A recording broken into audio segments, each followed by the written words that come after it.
আসসালামু আলাইকুম, welcome to সেতারামণি kitchen. আজকে আমি আপনাদের সাথে লাল আলুর দারুণ একটি ভাজির রেসিপি শেয়ার করব।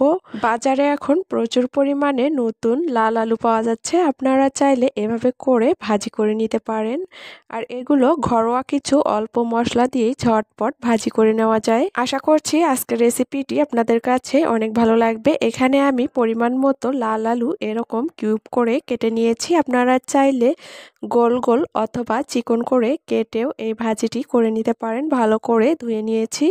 এখন একটা প্যানে নিয়ে নিচ্ছি পরিমাণ মতো সয়াবিন তেল। ভাজির ক্ষেত্রে তেলের পরিমাণটা একটু বেশি পরিমাণে দিলেই ভালো হয়। আর এখন দিয়ে দিলাম একটা বড় সাইজে পেঁয়াজ কুচি। পেঁয়াজগুলো কিছুক্ষণ ভেজে নিব। চুলার তাপটা লো হিটে রেখে এখন দিয়ে দিচ্ছি একটা তেজপাতা। আপনারা চাইলে তেজপাতাটা বাদ দিতে পারেন, আবার চাইলে দিতেও পারেন। এখন দিয়ে দিব পরিমাণ মতো কাঁচা মরিচ, এগুলো আমি মাঝখান দিয়ে কেটে নিয়েছি। আর দিয়ে দিচ্ছি পরিমাণ মতো রসুন কুচি। আবারও সব কিছু চুলার তাপটা লো হিটে রেখে ভেজে নিব। একেবারেই মচমচে করে ভেজে নেওয়া যাবে না। যখন এরকম একটা কালার চলে এসেছে তখন এর মধ্যে দিয়ে দিব পরিমাণ মতো হলুদের গুঁড়া।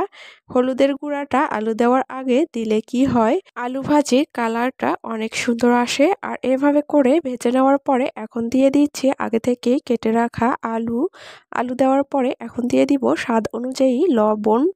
এরপরেই দিয়ে দিচ্ছি অল্প পরিমাণে জিরা, একটা দারুচিনি আর একটা সবুজ এলাচ। আপনারা চাইলে গরম মশলাটা বাদ দিতে পারেন। এখন সব কিছু একসাথে ভালো করে মিশিয়ে নিব। সব কিছু ভালো করে একসঙ্গে মিশিয়ে নেওয়ার পরে এখন একটা ঢাকনা দিয়ে ঢেকে দিব। আর চুলার তাপটা রেখে দিব মিডিয়াম হিটে। আর অপেক্ষা করব আলুগুলো খুব ভালো করে সিদ্ধ হওয়া পর্যন্ত। আর সিদ্ধ হওয়ার পরে ঢাকনাটা খুলে দিচ্ছি।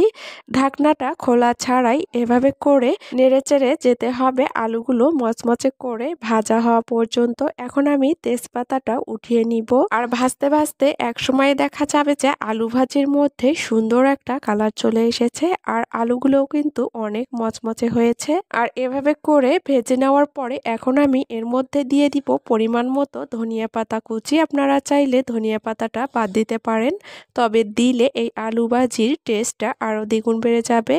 আবার সব কিছু একসাথে ভালো করে 2 মিনিটের মতো ভেজে নেওয়ার পরে চুলা থেকে নামিয়ে গরম গরম পরিবেশন করে নিব। শীতকালে সকালবেলা গরম ভাতের সাথে, রুটি পরোটার সাথে এভাবে করে যদি আলু ভাজি করে খাওয়া যায় তাহলে খেতে কিন্তু দারুণ লাগে। আশা করছি আজকের এই সহজ রেসিপিটি আপনাদের সবার কাছে অনেক ভালো লেগেছে। আজ এখানেই বিদায় নিচ্ছি। সবাই অনেক বেশি ভালো থাকবেন, সুস্থ থাকবেন। আল্লাহ হাফেজ।